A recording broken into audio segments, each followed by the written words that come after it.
Loving an avoidant partner can feel like trying to hug the wind. You reach out, you care, you give, but somehow, they stay distant, and it's painful. You wonder, do they even love me? Am I doing something wrong? Here's the truth. It's not you. It's not that they don't care. Avoidant partners often carry a deep fear of closeness, like intimacy is a storm they have to survive. Love can feel dangerous to them, not because they're cold, but because they've learned to protect themselves from getting hurt. But here's the good news: you can help them open up, not by pushing harder, not by drowning them in reassurance. Real change doesn't happen through pressure, it happens through safety, patience and consistent care. Imagine your love as a gentle lighthouse on a foggy night, steady, calm and guiding them home. That's the kind of love that allows avoidants to slowly lower their walls and feel connection without fear. Today I'm going to show you exactly how to create that space for them. The truth about avoidant love myths: a lot of people think the solution is simple: love them harder, call more, text more, reassure constantly, never give up. On paper it sounds logical, but in reality, it usually backfires. Avoidant partners are wired to feel trapped when pressure rises. What feels like care to you often feels like suffocation to them. Your attempts to fix them can unintentionally confirm their fears that love equals danger, and intimacy means losing themselves. It's not that they don't want closeness, they do, but their nervous system is primed for self-protection. The more you push, the more they pull away. It's like trying to pour water into a glass with a crack. You can pour and pour, but the water leaks out until the crack is healed. The key: freedom, safety and consistency. Your job isn't to convince them intellectually. They need to experience trust and care through actions, not words. Show up reliably. Give space without panicking. Model calmness, vulnerability and respect. When you shift from chasing to creating a safe, steady environment, something remarkable happens. They begin to relax, walls start to lower, and slowly but surely, they start letting themselves feel connection in a way they've always wanted, but never believed was possible. But before you move forward with any advice or steps, the very first thing you need to do is understand your own emotions.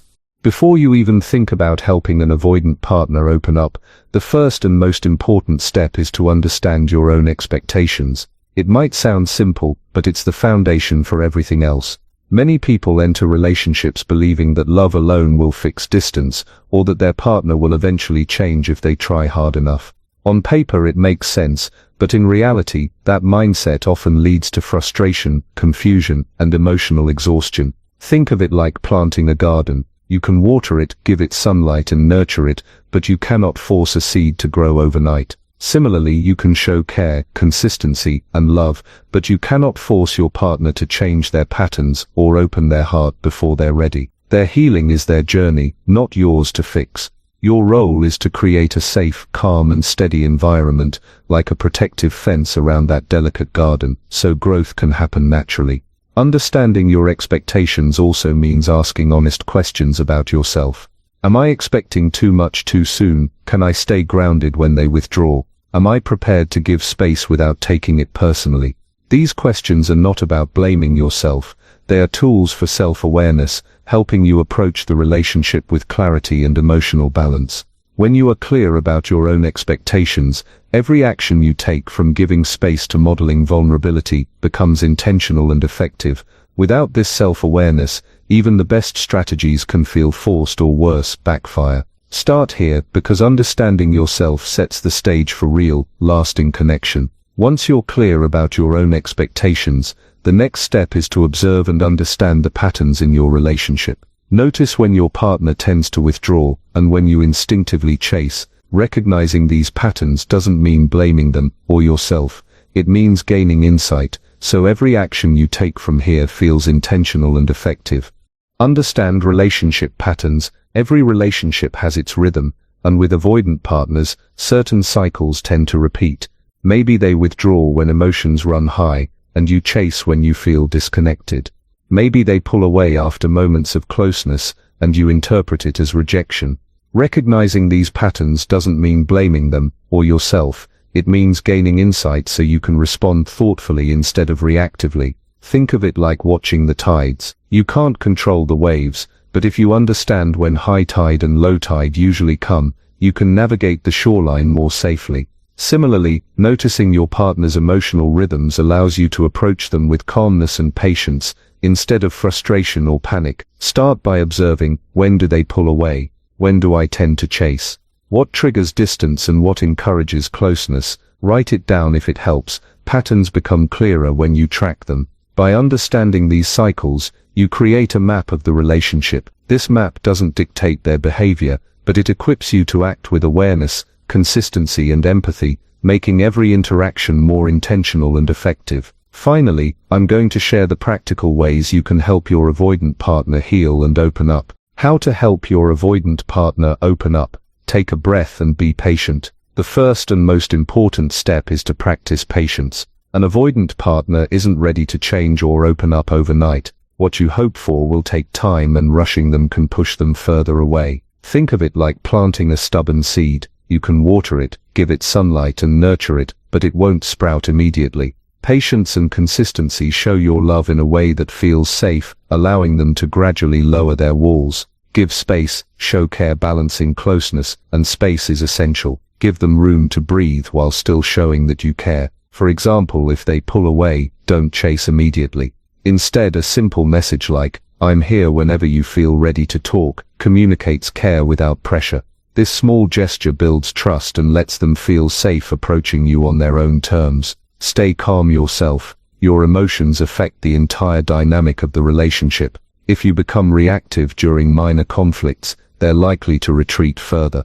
Stay grounded, take a deep breath, and respond calmly. Think of yourself as an anchor in a storm. Your stability provides reassurance that everything is okay. Share your feelings carefully. Be open about your feelings, but do it in a way that doesn't overwhelm them. Instead of saying, "You never open up," try, "When you go quiet, I feel distant and I miss you. I'd love to feel close again." This invites connection rather than triggering guilt or defensiveness. Say yes to boundaries. Set healthy boundaries.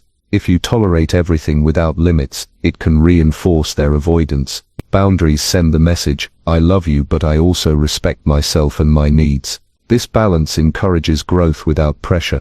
Stop trying to fix them. Don't try to change or fix your partner. Everyone grows at their own pace. Accept them as they are and focus on creating a safe, supportive environment. Growth comes naturally when they feel secure, not forced. Notice small wins. Celebrate small gestures of closeness, texts, small conversations, moments of vulnerability. Acknowledge them and show appreciation. Positive reinforcement motivates them to continue opening up over time. Show you can be trusted.